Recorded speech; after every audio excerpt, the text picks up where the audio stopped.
Hola, ¿cómo están? Bienvenidos. Bueno, un placer nuevamente estar aquí en contacto con ustedes en este ciclo de charlas online, inevitablemente a raíz de esta cuarentena que tenemos que afrontar. Hoy nos toca hablar, antes que nada, también invitarlos, como siempre, a participar por cualquiera de los medios que tenemos disponibles, cualquiera de las redes, ya sea Facebook, Instagram, Twitter, telefónicamente al 11 3209 6198. Repito, 11 3209 6198. A propósito de esta cuarentena, estamos ofreciendo también contención online para toda aquella persona que lo necesite, también por los mismos medios. Bien, ya entrando con el tema de hoy, vamos a estar hablando a ver de qué se trata esto del mindfulness. Antes de meternos concretamente en qué es el mindfulness, quería ir un poco hacia los orígenes de este término y de esta terapia. Y esto nos lleva hacia un psicólogo americano que se llama Stephen Hayes. Este hombre es líder del grupo de la terapia de aceptación y compromiso. Y lo que dice este sujeto es que actualmente estamos viviendo una tercera ola dentro de la terapia cognitiva o dentro de la línea cognitiva conductual. El mindfulness es parte de este movimiento de la tercera ola entre lo que podemos encontrar, además del mindfulness, aquellas terapias con foco atencional, las terapias con foco en la activación y la motivación, las terapias con foco en las relaciones y los enfoques integrativos como puede ser el DBT, eh, esto es las terapias fundadas en lo que es la dialéctica conductual. Y bueno, como les decía, el mindfulness es parte de este movimiento. Pero para hablar de una tercera ola es porque estamos dando por hecho que hubo dos anteriores que no necesariamente quedaron invalidadas, sino que eh, esto es siguiendo un orden cronológico. En la primera ola, los fundamentos estuvieron dados por tratamientos conductuales específicos para los trastornos mentales. La segunda se dio a partir de la aparición concretamente de la terapia cognitiva, cuyo principal eje se ubica en el rol de la cognición, la atención y la memoria. La tercera, que es la que estábamos narrando, se estaría desarrollando en el tiempo presente, en la actualidad, y ya no se discute el contenido en sí del proceso cognitivo, sino que lo que se busca es trabajar sobre el proceso general.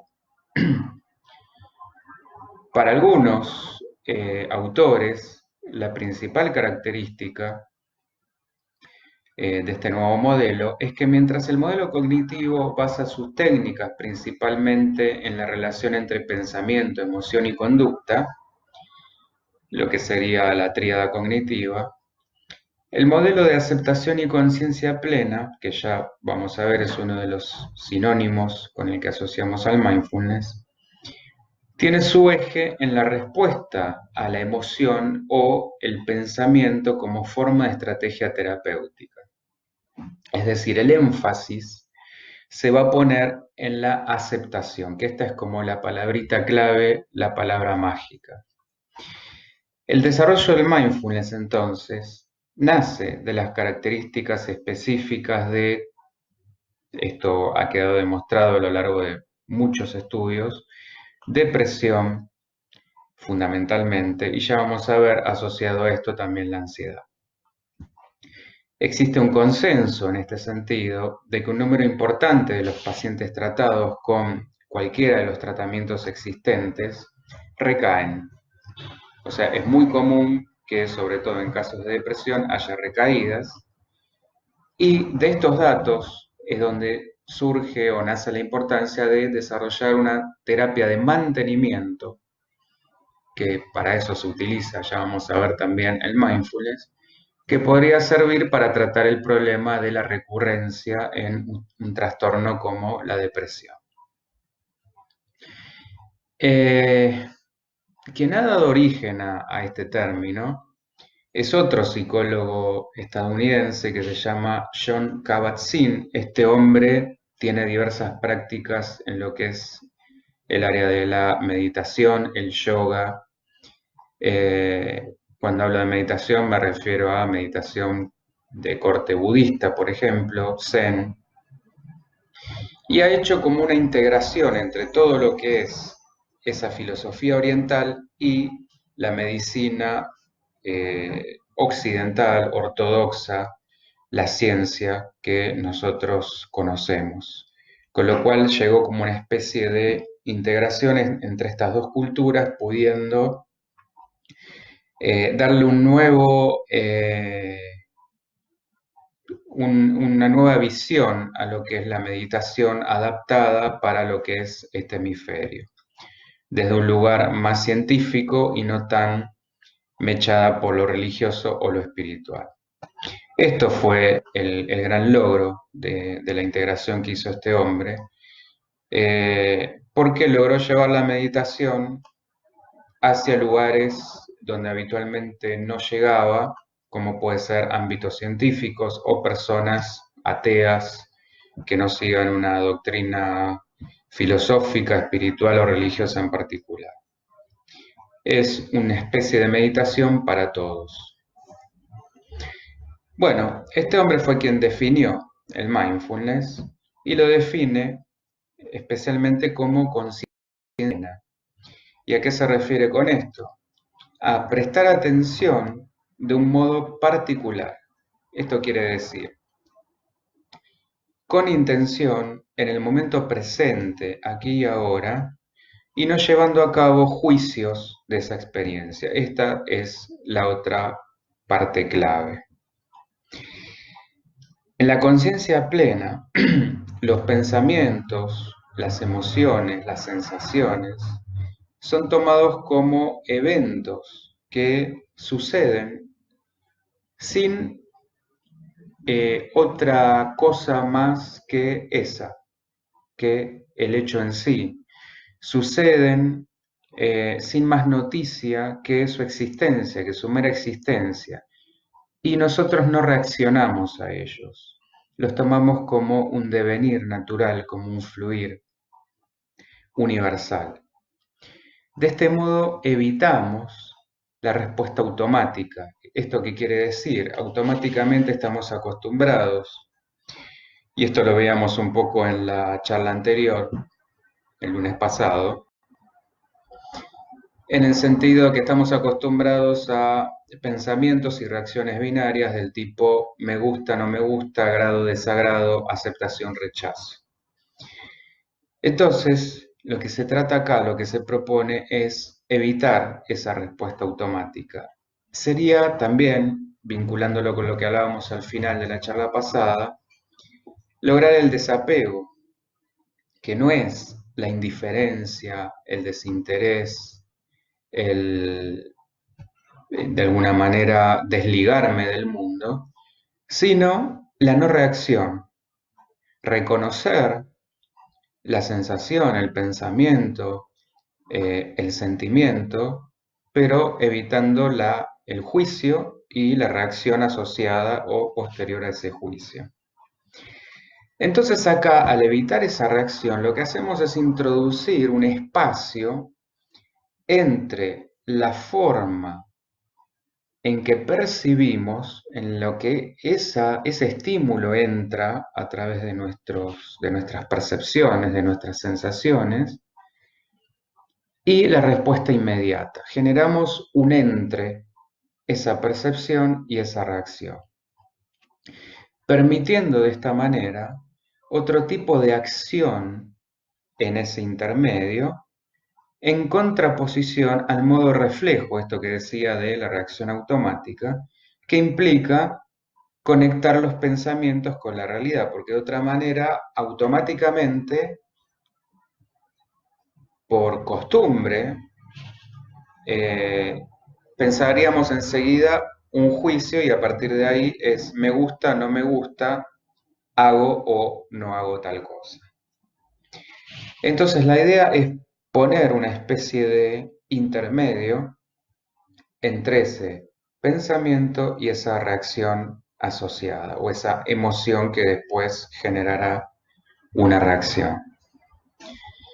Esto es muy útil, sobre todo para conductas que pueden ser del tipo impulsivas, adicciones, aquellas cosas que hacemos sin entender bien desde qué lugar o por qué. La conciencia plena permite entonces, desde esta lógica que venimos explicando, una respuesta más reflexiva.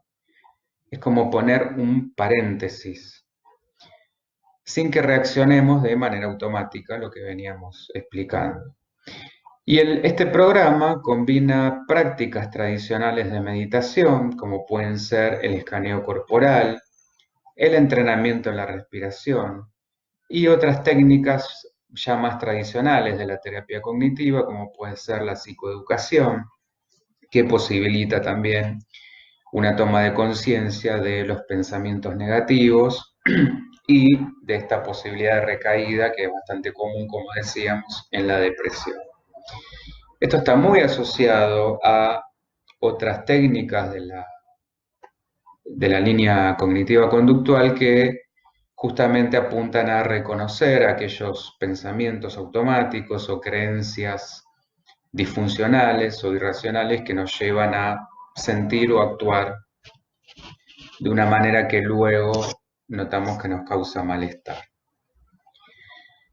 Entonces, haciendo un breve raconto hasta acá, mindfulness puede definirse sencillamente, para hacerlo simple, como la capacidad de prestar atención de manera consciente a la experiencia en el momento presente con interés, curiosidad y aceptación. Esa sería como la definición cortita de mindfulness.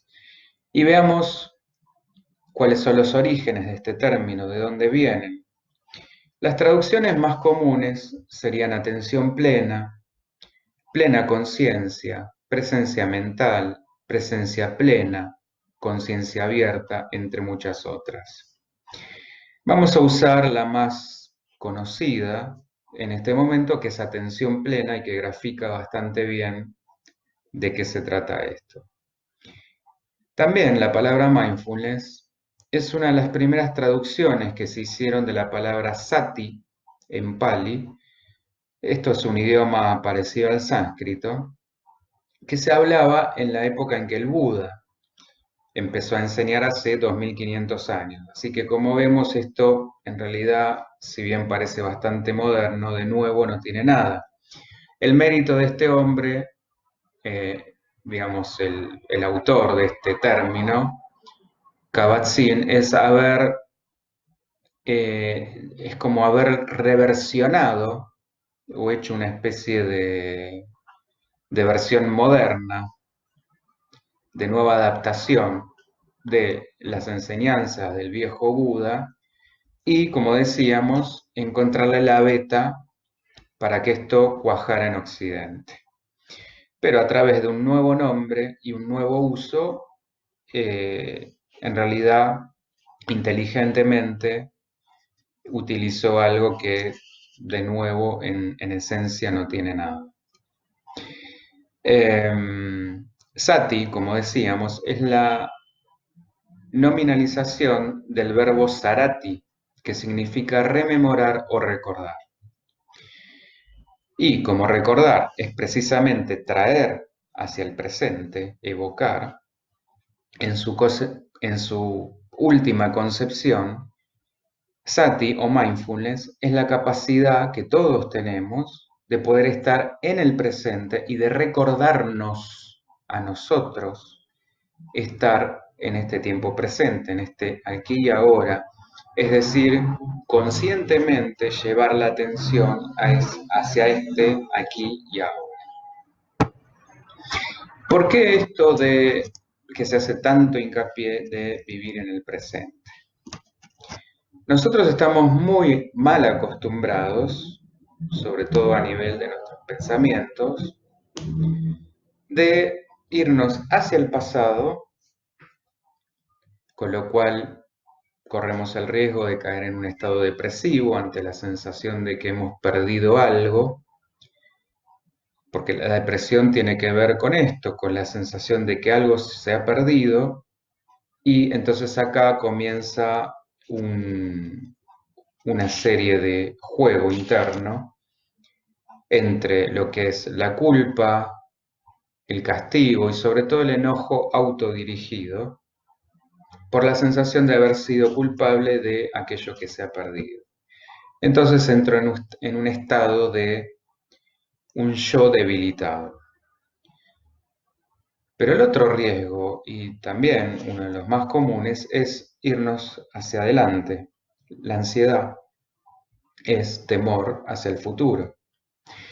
¿Por qué? Porque no lo conozco, porque me genera incertidumbre, porque no lo puedo controlar. Esa es justamente acá entramos en la contradicción, porque fíjense que yo les hablaba de mindfulness como aceptación, y aceptación es soltar. El miedo es controlar, aferrarme. Entonces, desde un estado ansioso, yo tengo miedo a lo que pueda pasar, percibo amenaza en ese futuro incierto y por ende trato de controlar. Esto es el apego, también relacionándolo a lo que hablábamos la semana pasada.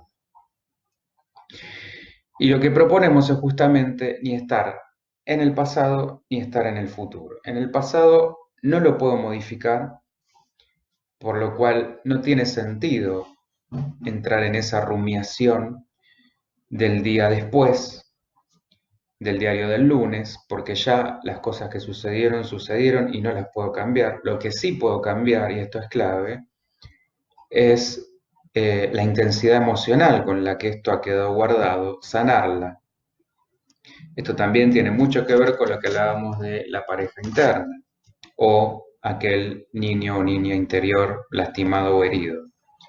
Tenemos que ir hacia ese recuerdo, hacia esa escena, hacia ese trauma que pudiera haber quedado y sanarlo, perdonarnos más que perdonar a los otros. A los otros los podemos perdonar si queremos, pero la clave acá es lo más difícil, que es el perdón hacia uno mismo, porque eso es lo que nos va a liberar y a permitir avanzar. Después el hecho de perdonar o no al otro es ya discutible y particular de cada quien. Y hay situaciones que honestamente no sé si son perdonables. El tema sí es, en esto sí, uno debe obligarse a perdonarse a uno mismo. Porque eso justamente es lo que nos consume por dentro y los que no nos permite soltar, liberar. Y en definitiva, uno va haciendo siempre una evolución de sí mismo, con lo cual, si en aquel momento no pude actuar o hacer las cosas de otra manera, es porque no estaba con las condiciones, con los recursos como para poder hacerlo. Siempre ver esto en perspectiva, en el tiempo, es muy fácil y empezar a culparnos y a castigarnos de por qué no reaccioné de tal manera, empezar a decir, bueno, pero fui un tonto, debería haber hecho esto, otro, debería haber sabido, etcétera, etcétera. Bueno, para esto sirve el perdón y también tomar las cosas como capitalización, como aprendizaje, para no seguir repitiendo. Y hacia el futuro no tiene sentido porque no lo conozco, no sé lo que va a pasar y por ende es incontrolable. Nadie puede controlarlo. De hecho, cuanto más intento controlarlo, tengan plena seguridad que menos certezas voy a tener. Y lo más probable es que terminen saliendo las cosas de la manera, mientras más trato de provocar un resultado, me va a salir todo lo contrario. ¿Por qué? Porque estoy fijando la atención a que las cosas tienen que ser de una manera y cerrándome a otras posibilidades. Entonces, cuando nosotros creemos que tenemos el control consciente de nuestra atención, lo que normalmente sucede es que estamos atendiendo a pensamientos, esto que yo decía, del pasado o del futuro, o bien solo reconociendo o viendo una pequeña parte de lo que está pasando en el momento actual. Y esto que decíamos, si lo que estoy experimentando me agrada, quiero que continúe,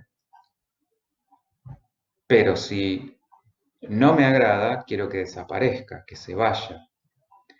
Esto piensen en el dolor y en esto la publicidad nos puede dar un ejemplo gráfico contundente. Ustedes estarán cansados de ver este tipo de mensajes de que el dolor se vaya rápido, no le demos espacio al dolor.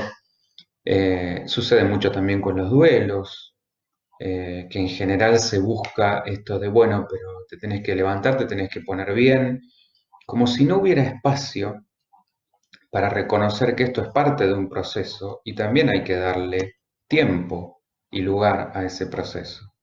La clave no es, como decíamos, forzar la desaparición, sino reconocerlo, aceptarlo, trabajarlo e integrarlo.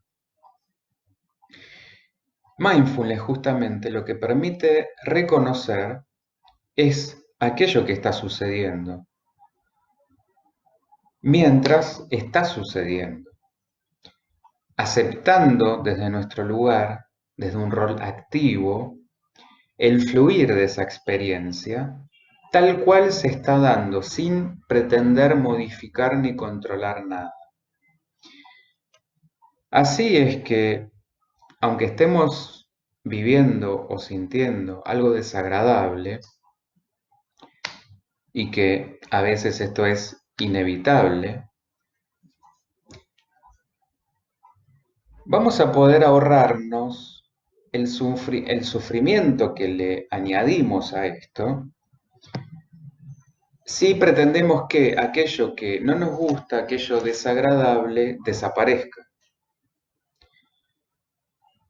Entonces, quedarnos solamente con los que experimentamos sin agregarle, sin cambiarle nada más, es lo que la práctica del mindfulness permite y predica o fomenta.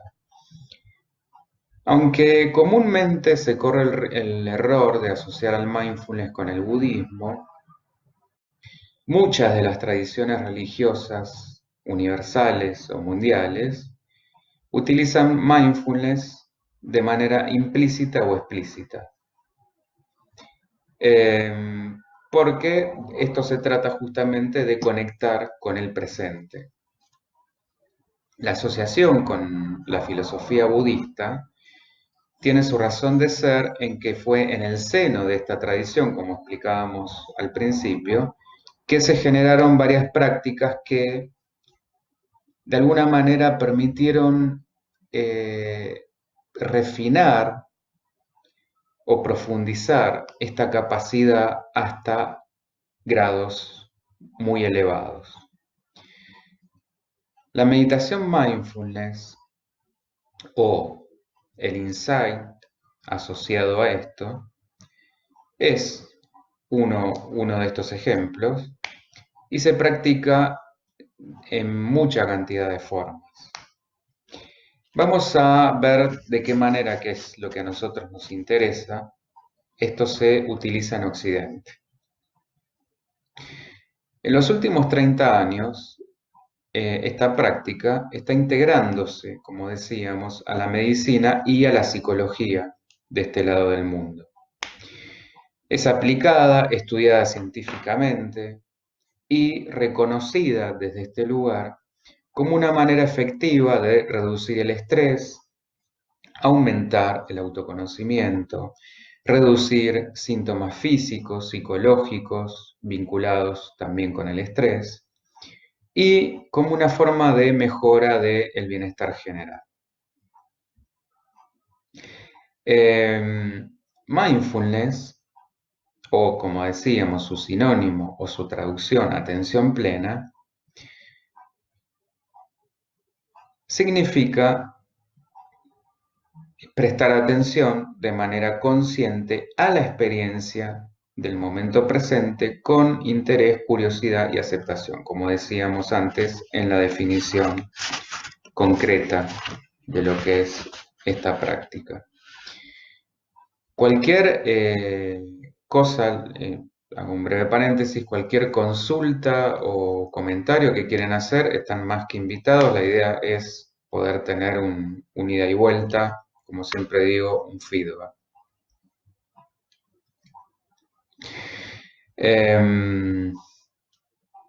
Bueno, su creador, su autor, Jon Kabat-Zinn, fundó la Clínica de Reducción del Estrés en el Centro Médico de la Universidad de Massachusetts, y ahí fue donde introdujo a los pacientes esta práctica, la práctica del mindfulness, para el tratamiento de problemas físicos, psicológicos, dolor crónico y otra sintomatología asociada al estrés. Lo que es clave acá es que este tipo de atención nos permite relacionarnos de forma directa con aquello que está pasando o que nos está pasando en nuestra vida, insisto, aquí y ahora, en el momento presente. Es una forma de tomar conciencia de nuestra realidad y no de evadirnos, como puede suceder con algún otro tipo de meditaciones, dándonos la oportunidad de trabajar conscientemente con, reitero, el estrés, el dolor, la enfermedad, la pérdida, esta sensación de ansiedad, de angustia, de amenaza, de incertidumbre. Como verán, es ideal para el momento actual, por ejemplo. Con el temor a los cambios o cualquier transición adaptativa que esté experimentando. En contraposición, si pensamos en una vida en la que no ponemos atención, en la que nos encontramos más preocupados, como decíamos antes, por lo que pasó o por lo que va a pasar, esto nos lleva al descuido, al olvido, al aislamiento y, volviendo al principio, a esas reacciones de tipo automático y desadaptativo. La atención plena lo que va a hacer es ayudarnos a recuperar nuestro equilibrio interno, atendernos de forma integral a los aspectos, todos los aspectos de nuestra persona, esto es decir, cuerpo, mente y espíritu. A ser de alguna manera más congruentes y auténticos con nosotros, y no que cada cosa se maneje por su lado.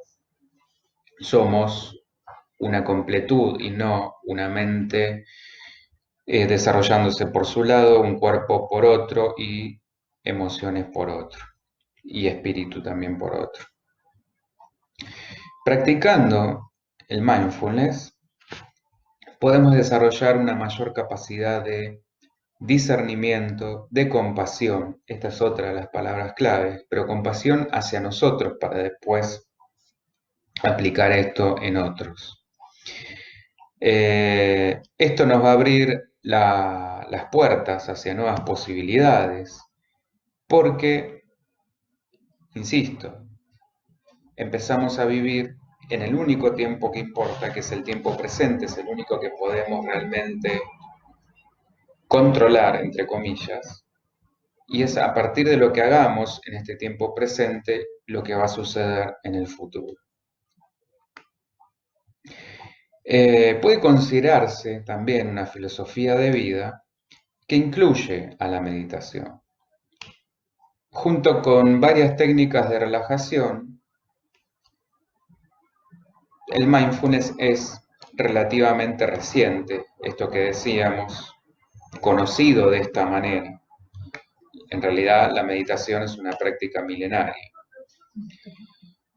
Y esto es interesante porque pese a que muchas personas dicen que hacen meditación, esto en general es un término mal utilizado o equivocado porque tendríamos que aclarar en qué consiste la meditación antes de hablar del mindfulness. La meditación es una actividad intelectual en la que se busca lograr un estado de atención centralizada en un pensamiento o sentimiento. Esto puede ser felicidad, tranquilidad, armonía. Puede estar centrada en un objeto. Muchas veces se utilizan técnicas que usan velas, una piedra, etcétera, etcétera, para fijar la atención en un punto y que esto nos sirva para poder acceder a un estado meditativo. La concentración o algún elemento de la percepción, como pueden ser los latidos del corazón, en general la respiración, o incluso hasta el calor corporal. Este estado se recrea en el momento presente y pretende liberar a la mente de pensamientos nocivos, tóxicos. Como el mindfulness tiene tanto que ver con la forma en la que manejamos nuestro foco de atención, nuestro foco atencional, también se lo llama, y por esto se lo llama, atención plena.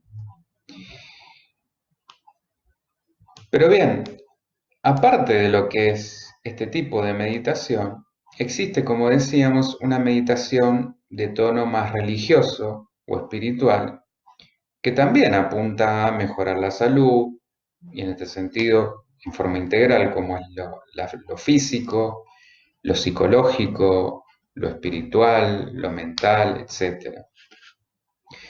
Los principios fundamentales son muy parecidos, porque como decíamos, el origen en realidad es el mismo.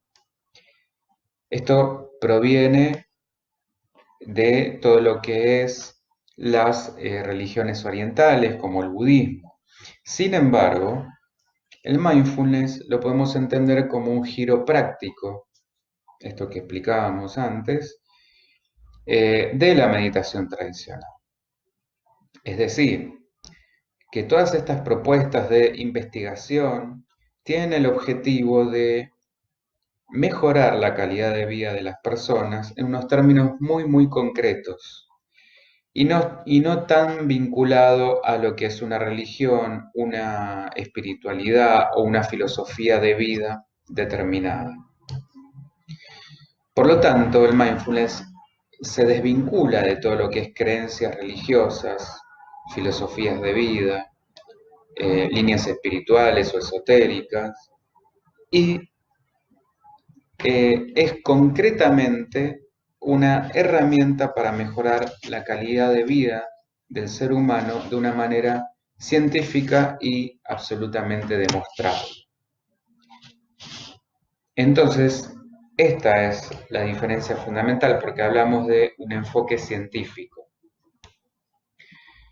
La práctica en este sentido del mindfulness significa que esto nos va a servir para mejorar, insisto, la calidad de vida en muchos aspectos y no implica creer en ideas relacionadas con el dualismo, los espíritus, los dioses, la vida después de la muerte, Dios, etcétera, etcétera. Es desde acá que entonces usamos muchas veces el término mindfulness para hablar sobre una especie de meditación basada en principios científicos o de la ciencia. Una versión, si se quiere, sistematizada y aconfesional, entre comillas, de la meditación, capaz de ser moldeada por descubrimientos científicos y específicamente dirigida a objetivos concretos y terrenales. Esto es importante porque no solo desvincula lo que es el mindfulness de la religión, sino porque lo transforma en una herramienta útil y que se puede aplicar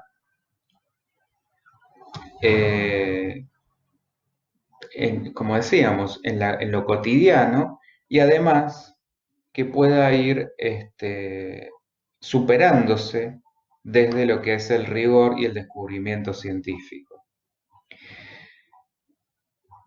Desde este sentido, el estudio y que tenga una base científica es lo que le va a permitir comparar casos, cruzar información, realizar investigaciones y además de sentar como una especie de estándar, porque básicamente al no haber diferencias de criterio en cuanto a qué creer o qué línea seguir, estamos hablando de un mismo tipo de mindfulness para todos. Con lo cual, esto también lo que permite es realizar estudios comparativos. Pensemos que en cualquier tipo de meditación vamos a tener muchas diferencias en cuanto a interpretaciones culturales, prácticas, etcétera, etcétera. En cambio, acá es una única herramienta avalada científicamente y esto nos permite justamente realizarla de la misma manera en todos lados, más allá de las cuestiones culturales, las creencias, eh, etcétera, para poder justamente comparar casos y poder demostrar cuáles son los beneficios de esta práctica. De acá es que se demuestra que esto sirve para prevenir recaídas en la depresión, porque justamente está concebido como un recurso que es utilizado para intervenir sobre dispositivos concretos. No es que lo vamos a utilizar para conectar con Dios en la forma en que lo queramos interpretar, o según la línea que queramos seguir, para, no sé, conectarnos con el mundo espiritual, con determinados dioses, etcétera, etcétera. Todo eso acá queda de lado.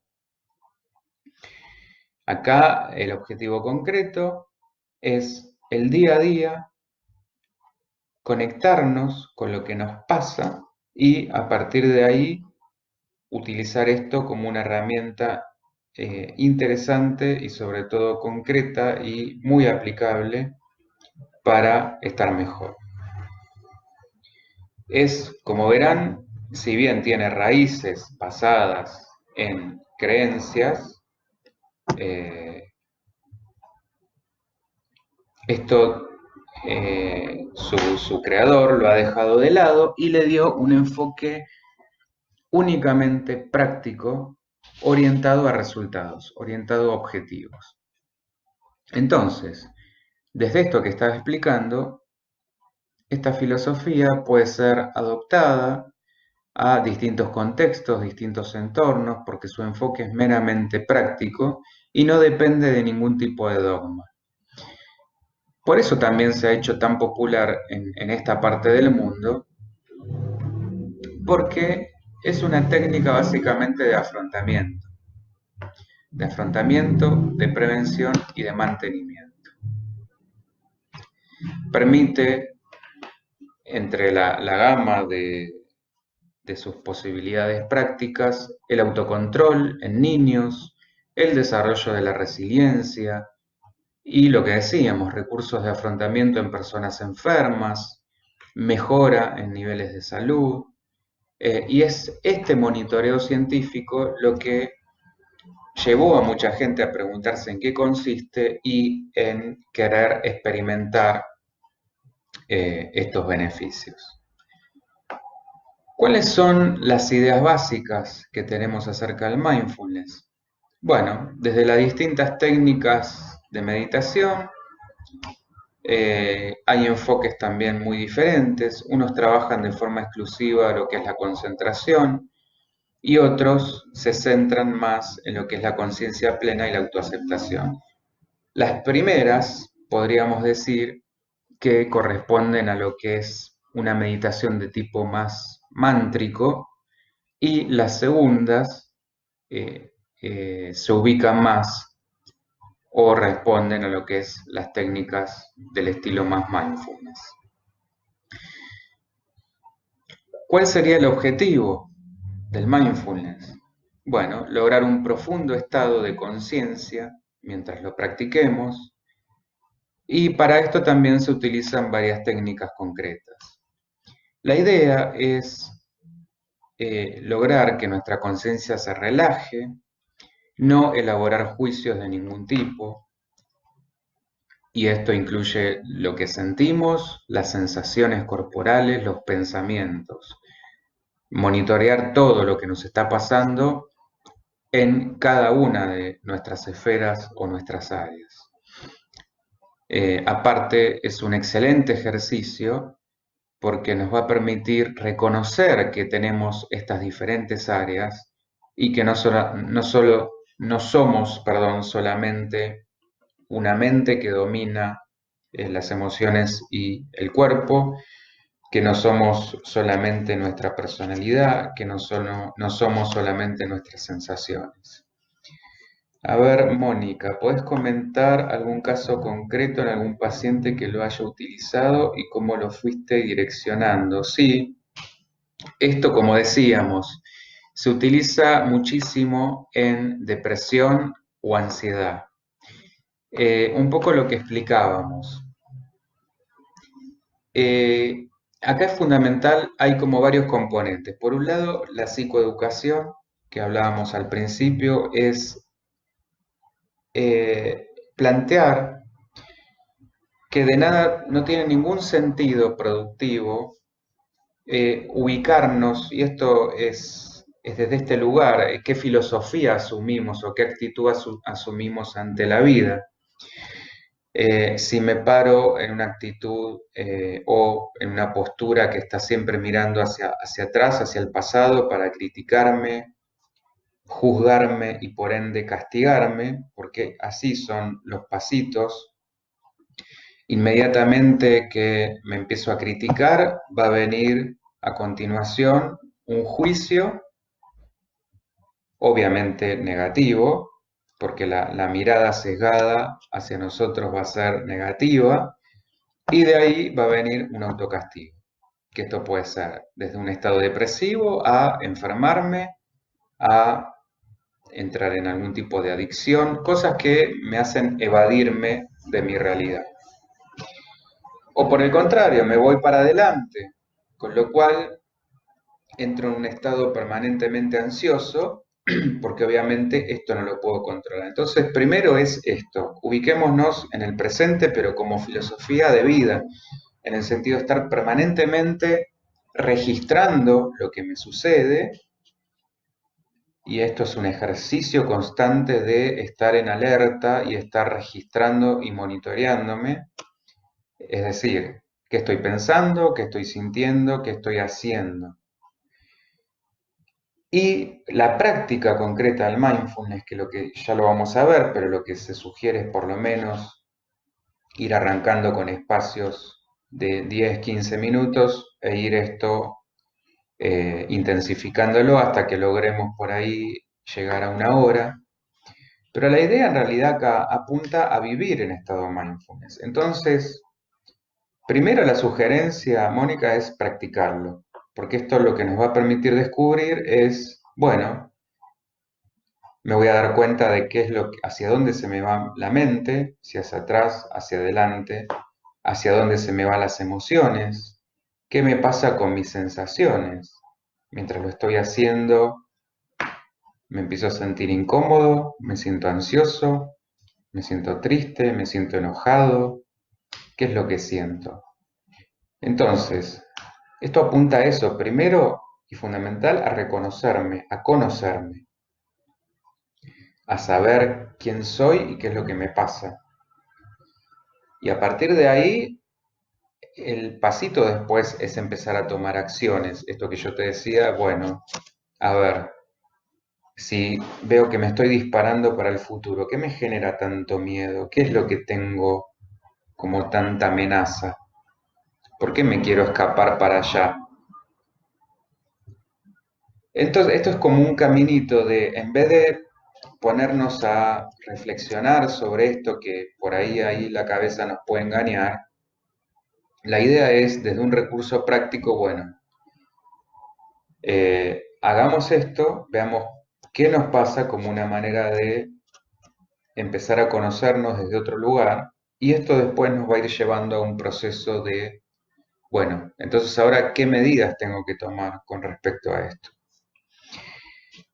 Espero haber contestado de alguna manera, Mónica, esto. Lo que pasa, esto es un ejercicio permanente, tiene que convertirse en una disciplina, no es que una persona por ahí que esté en un estado depresivo o una persona ansiosa va a hacer una práctica de mindfulness y ya con eso se solucionó el tema. Esto tiene que transformarse en un hábito de vida y en una disciplina que se haga todos los días, porque como te decía, la clave acá es vivir en estado mindfulness y no solamente que quede como una anécdota de, me da curiosidad, quiero practicar.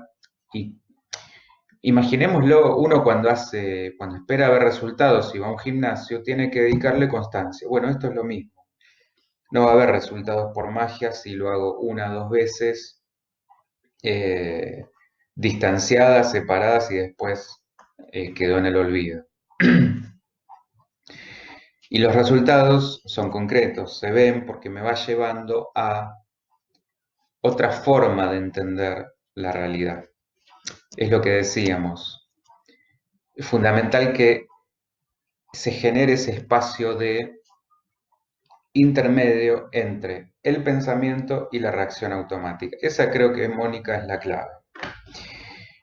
Porque en general, ya hablemos de una depresión, una ansiedad o lo que fuera, sucede esto que describíamos.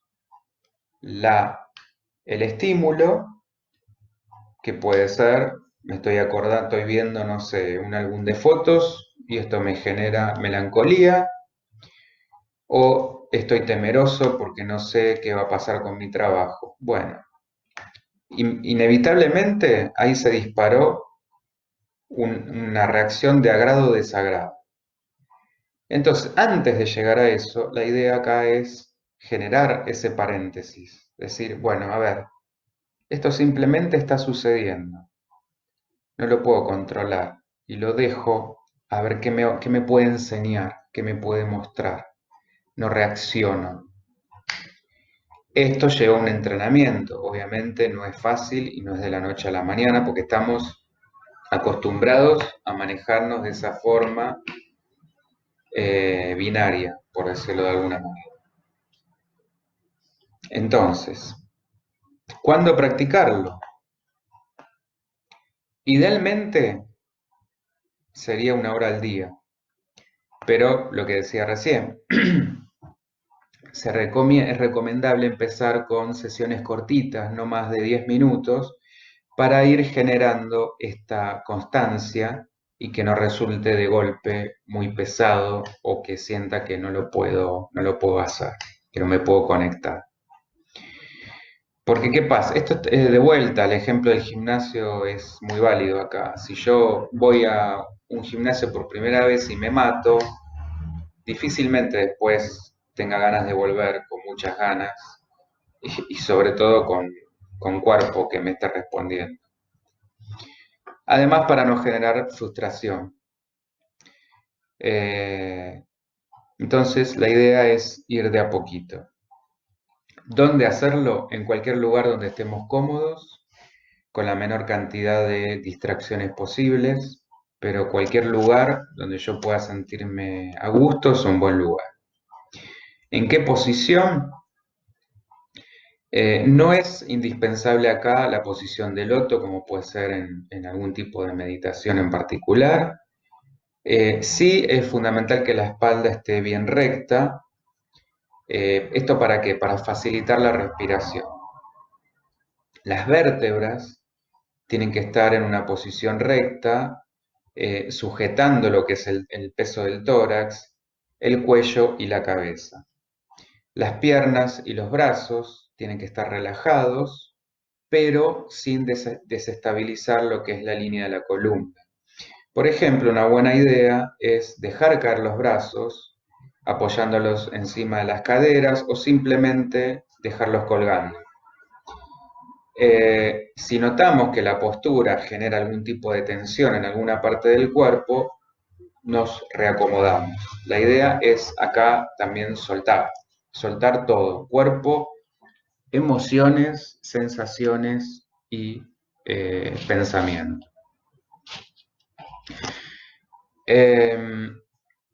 Básicamente lo que es la práctica concreta es, y esto es muy similar a las meditaciones que conocemos habitualmente, es concentrar la atención en la respiración,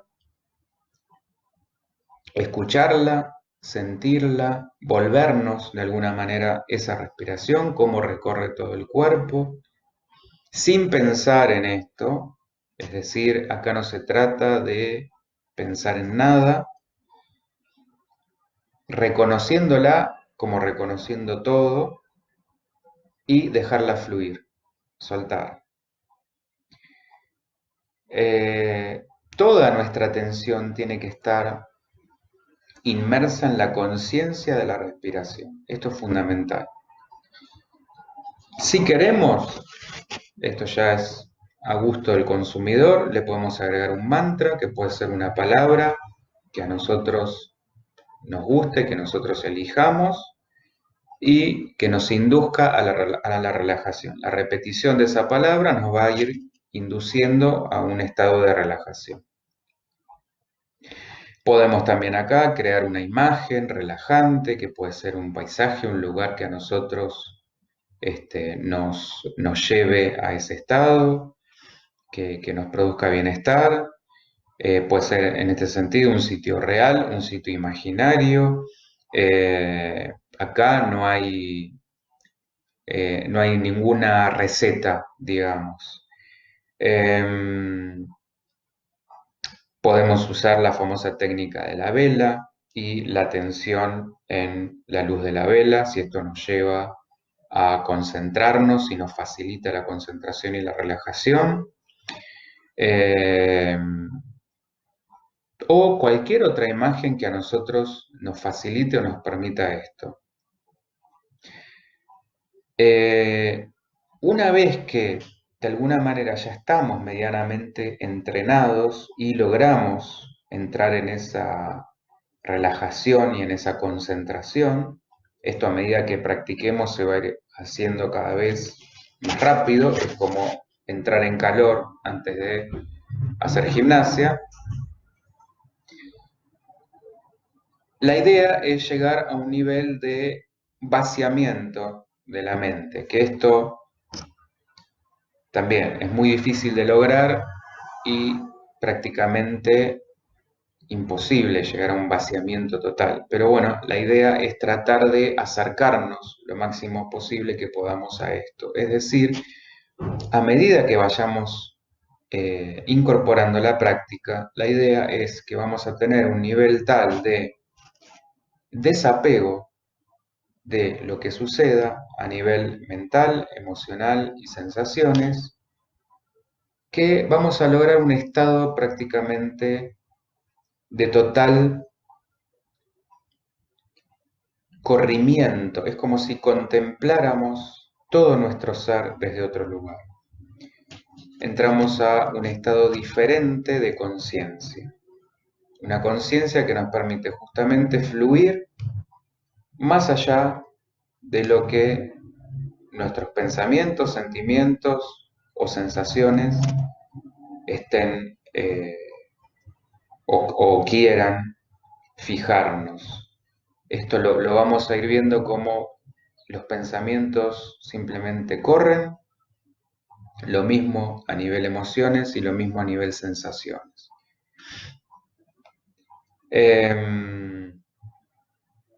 Entonces, esto nos va a llevar hacia una especie de estado neutral, eh, de no juicio, esto que decía, de no respuesta, de no reflejo. Esto a lo que nos va llevando es a que se nos haga hábito, ya como se nos había hecho hábito esto de reaccionar inmediatamente, la no reacción. Entonces aprendemos a contemplar, a observarnos de manera impersonal, como si estuviéramos corridos o por fuera observándonos a nosotros mismos. Esto, como les decía, en las primeras prácticas es muy probable que dure muy poquito o que no lleguemos siquiera a eso. Pero esto que al principio van a ser unos pocos segundos, después serán minutos y después será toda la práctica y después esto lo vamos a ir llevando hacia un estado durante la mayor parte del día o todo el día. A ver, acá una distinción importante. Esto no nos va a convertir en dioses o en, no sé, una especie de budas caminantes por la tierra, donde nada nos va a afectar y todo nos va a dar absolutamente lo mismo. La diferencia acá es que para que, como habitualmente se dice, nos corramos de nuestro eje, va a ser necesario mucho más trabajo del otro o de nosotros mismos cuando nos enganchamos, para que de verdad nos corramos de ese eje o nos saquemos, también como habitualmente se dice. Lo que antes por ahí, también en términos criollos, cuando a alguien se le dice que es de chispero fácil o que reacciona muy impulsivamente, bueno, esto se va a ir corriendo. Por eso es ideal para personas muy impulsivas, que les cuesta por ahí, que son de reaccionar muy rápido y muy allá arriba, o personas muy ansiosas. Eh, Porque justamente lo que va a ir permitiendo es que logremos sostener este equilibrio y esta armonía durante cada vez más tiempo. ¿Para qué practicar el mindfulness? Bueno, un poco lo que decíamos antes. Esto alivia trastornos de todo tipo, como la depresión, la ansiedad, y también se descubrió que esto puede tener efectos positivos en la percepción del dolor. Esto fue validado por distintos estudios que se hicieron controlando el efecto placebo y se comprobó un incremento del bienestar que llegó a durar hasta medio año. También la meditación en general está probado que provoca mejoras en la memoria, la capacidad de concentración, el autoconocimiento, la autoconciencia, la inteligencia emocional, eh, el sistema inmunológico, eh, la mejora en la percepción de la soledad en personas mayores, eh, incluso en personas con trastorno obsesivo compulsivo. Esto también está muy ligado a esto de querer controlar. Trastornos de ansiedad, dolores crónicos, trastornos de la personalidad incluso, estrés postraumático. Beneficios en concreto: gestionar las emociones, las reacciones, las actitudes y pensamientos para afrontar, esta es una de las palabras claves, no evadirnos, sino afrontar, porque de esta manera podemos ser capaces de desarrollar actitudes positivas en relación a nuestro estado mental, nuestras emociones, llegando a controlar lo que verdaderamente importa, que es nuestras reacciones automáticas. es también, como decía, una clave para el autoconocimiento, para saber quiénes somos. ¿Por qué? Porque esto permite el aprendizaje, nos permite conectar con nosotros, con ese yo interior, con nuestra pareja interna, nuestro niño interior, como lo queramos llamar. Aprender a gestionar nuestros eventos internos, lo que nos pasa, las sensaciones, las percepciones, las emociones, los pensamientos y sobre todo reaccionar de un modo más consciente, más eficaz, eh, encontrar de alguna manera también la esencia de lo que somos. También para darnos cuenta de lo que nos provoca malestar, lo que nos provoca ansiedad y darnos cuenta que justamente lo que nos provoca malestar y ansiedad no son en sí los eventos, sino nosotros cómo vinculamos esos posibles escenarios, esos eh, imaginarios que nos hacemos, esa maraña mental que nos hacemos, y cómo lo vinculamos esto con las emociones. Y acá la palabrita, las palabritas, compasión, autocompasión, son prácticas, sobre todo esto en relación a lo que explicaba de la depresión, empezar a ser más compasivos con nosotros, para relacionarnos con los hechos de una forma no enjuiciadora y que podamos abrirnos al sufrimiento desde otro lugar, tanto al propio como al ajeno, desde otro lugar, no desde el juicio, sino desde la empatía.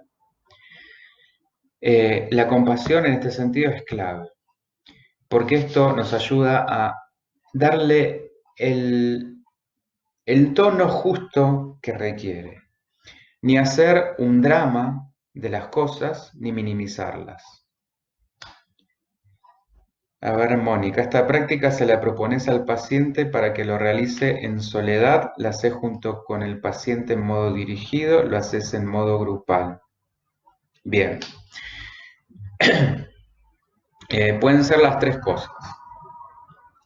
De hecho, lo iba a dejar al final, para el final, pero te me anticipaste.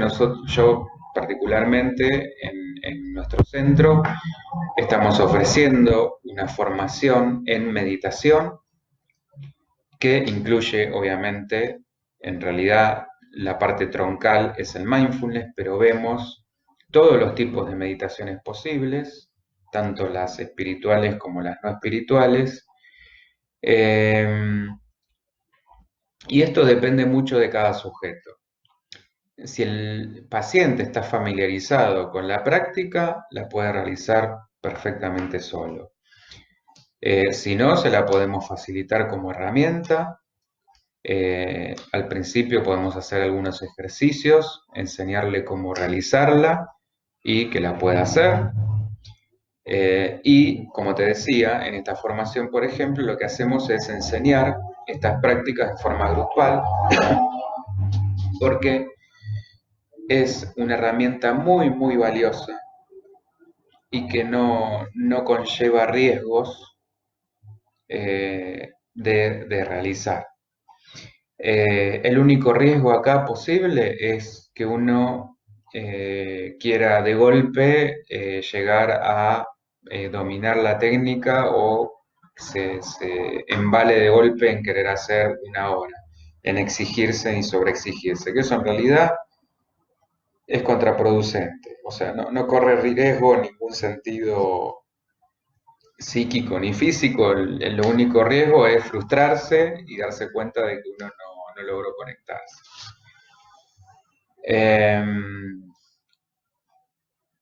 Bien, decía esto de que nos permite justamente eh, desdramatizar sin minimizar. Entonces, no se trata justamente lo que decíamos al principio, de hacer que las emociones negativas desaparezcan o se borren, sino de reducir su intensidad y resignificarlas.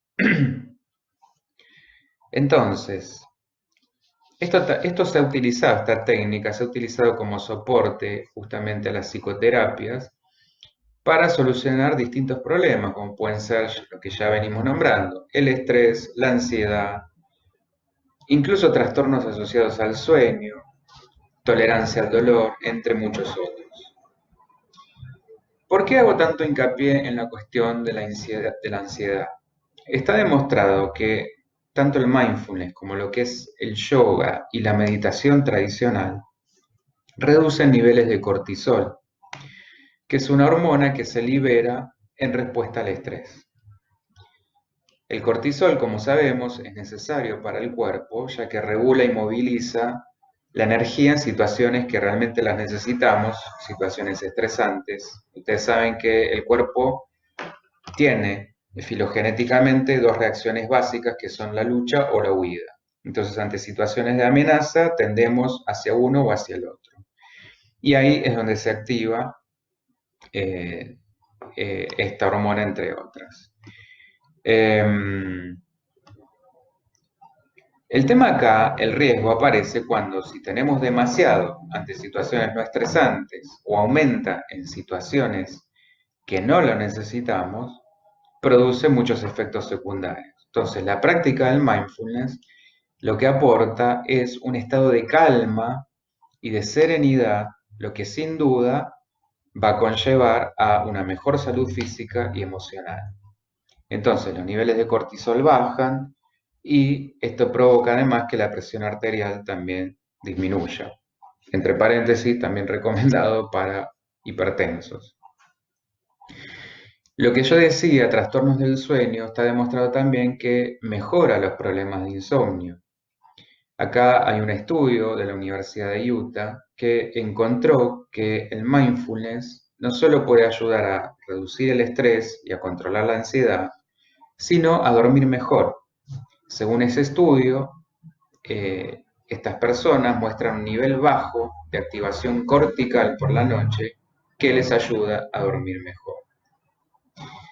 Todo esto obviamente tiene que estar acompañado, lo que decíamos, nada de esto va en soledad. Es recomendable acompañar esto de una psicoterapia. Que alguien justamente, como vos decías, Mónica, alguien nos pueda facilitar cómo realizar esto, pero siempre acompañándolo con una adecuada psicoterapia. Esto haciéndolo solo, cuando hablamos de casos como pueden ser estos trastornos, siempre tienen que ser trabajados y tratados en forma multidisciplinaria y atendiendo varias aristas al mismo tiempo. Como siempre decimos, nosotros trabajamos con un enfoque integrador. Entonces me ocupo de lo biológico, yendo al médico, si es necesario, con medicación. Me ocupo de la red de apoyo, que lo social esté también ayudando, que haya un marco contenedor y no tóxico. Me ocupo de lo psicológico y me ocupo también de lo espiritual. Todo en conjunto, nada como, no es mindfulness sí, terapia no, sino siempre en conjunto. También hay otras investigaciones que nos van a decir que protege el cerebro, esto es muy interesante. Hay un estudio de la Escuela de Medicina de la Universidad de Harvard y del Hospital General de Massachusetts que demostraron que la meditación, ya sea en su forma genérica o el mindfulness, aumenta el tamaño de los telómeros. ¿Esto qué son? Es unas estructuras que se localizan en los extremos de los cromosomas y se relacionan directamente con el envejecimiento y el desarrollo de ciertas patologías asociadas a la vejez. Por ende, la meditación, el mindfulness, pueden modificar la estructura neuronal del cerebro. Y esta práctica habitual está asociada al aumento de la densidad axonal y el aumento de la mielina en los axones de la corteza cingulada anterior. Esto, en concreto, tiene que ver con las neuronas. Entonces, la mielina es lo que protege a las neuronas y, de alguna manera, a menor muerte cerebral, justamente es que logramos prolongar y llegar a una mejor vejez. Aumenta la capacidad de concentración también. Y esto tiene mucha lógica, no hace falta ir a buscar evidencia científica. Si yo logro ir entrenando lo que es mi atención, mi focalización, mi concentración, por supuesto que esto va a repercutir en que logre aumentar estos niveles.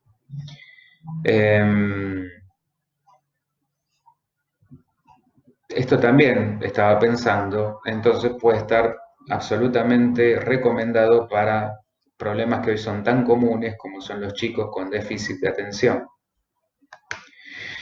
Y por otro lado, como bien decíamos, desarrolla la inteligencia emocional. ¿Por qué? Nos ayuda a conocernos, indagamos en nuestro interior y a ser congruentes, esto que decíamos, nos vamos a mostrar tal como somos. No tratamos de evadirnos ni de la realidad externa ni de la interna. Mejoramos nuestra autoconciencia, nuestro autoconocimiento, lo que nos va a llevar a solucionar internamente nuestros problemas y a tener mejores recursos para solucionar los problemas de nuestra realidad. A tratar también con las personas, a relacionarnos desde un lugar más auténtico, más íntimo, más profundo. ¿Por qué?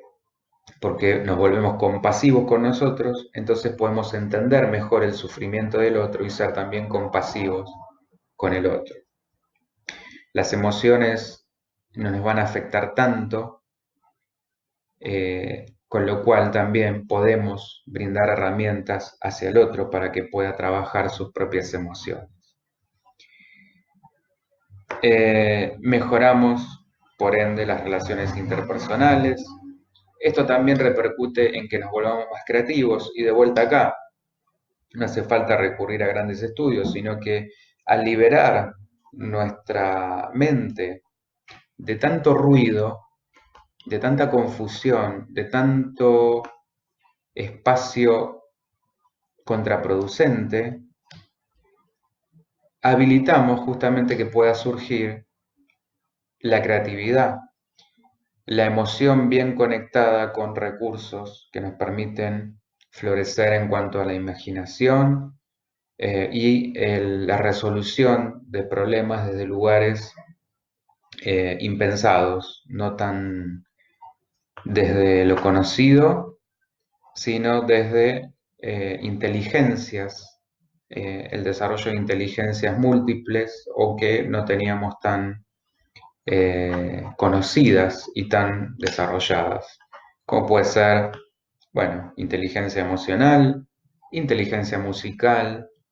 inteligencia artística, inteligencia espacial,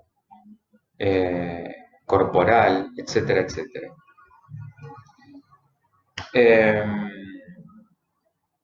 Y mejora la memoria también. Fíjense, de vuelta, muy ligado a lo que explicaba con esto de si liberamos la mente. Esto imagínenselo, no es así, pero el ejemplo es útil. Imagínenselo como cuando con la computadora, porque nuestra mente no es una computadora, pero el ejemplo recalco sirve. La llenamos de archivos y recursos basura que lo único que hacen es ocupar espacio. Bueno, eso no le permite, funciona lenta, se cuelga, por ahí hasta le metemos algún virus. Bien, de esta manera lo que hacemos es liberar espacio justamente para que no se nos meta ni ningún bicho que puede terminar en una enfermedad, ni ningún archivo basura que no nos sirve para nada, más que para irnos hacia el pasado o hacia el futuro. Miedo o depresión por la pérdida. por aquello que perdí y de lo cual me siento culpable.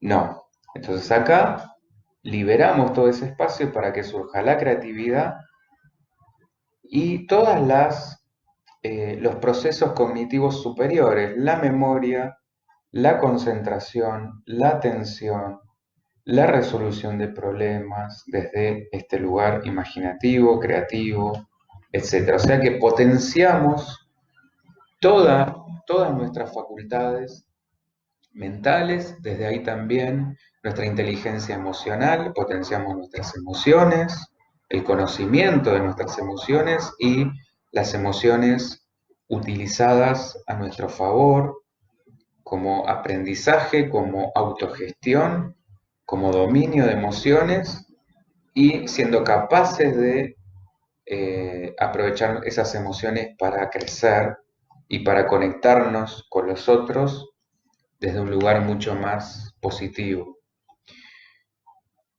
También el registro del cuerpo, de las sensaciones, de las percepciones, del qué me pasa, poder desarrollar una inteligencia, una escucha del cuerpo y esto que nos lleve a poder estar atentos, ocuparnos, si el cuerpo nos está diciendo algo, como puede ser un malestar, un síntoma, una posible enfermedad, antes de que suceda y no una vez que esto ya está instalado. O sea que esto también nos permite ser, de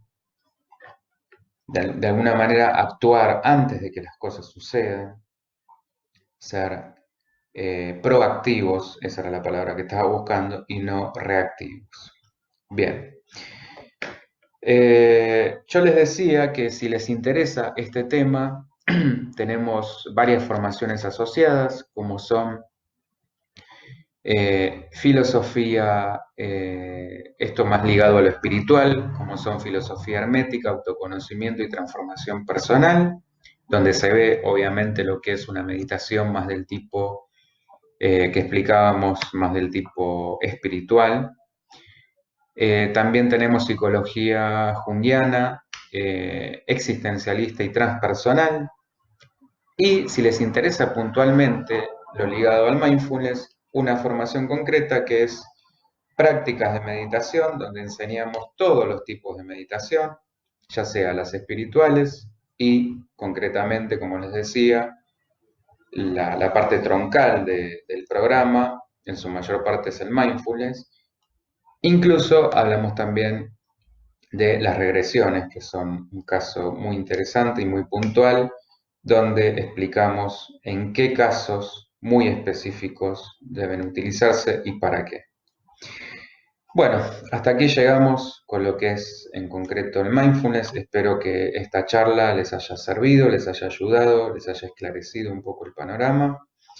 Como siempre digo, invitados a participar, proponer, comentar. Si hay críticas que sean constructivas, siempre estamos para seguir aprendiendo, pero sí recalcar esa parte, que sea todo lo que sea para sumar, bienvenido. Todo lo que sea para sumar, para proponer, para seguir aprendiendo y seguir mejorando. Síganos, todos los lunes estamos ofreciendo charlas de este tipo, a través siempre de Facebook. Como les decía, estamos proponiendo un espacio de contención online para lo que es el afrontamiento de esta pandemia. Tenemos, además de las que mencioné, varias formaciones en vigencia, todo se está haciendo de manera virtual. Por supuesto, también las sesiones. Así que bueno, bienvenidos. Síganos por las redes, Facebook, Instagram, Twitter. Pueden comunicarse también vía WhatsApp al 11 3209 6198 y no me quiero olvidar de la página donde también están explicadas todas las actividades que tenemos, www.dayabepsi.com. Bueno, ha sido un placer y nos estaremos viendo nuevamente el lunes que viene, en el mismo horario y a través de la misma plataforma. Muchas gracias y hasta siempre.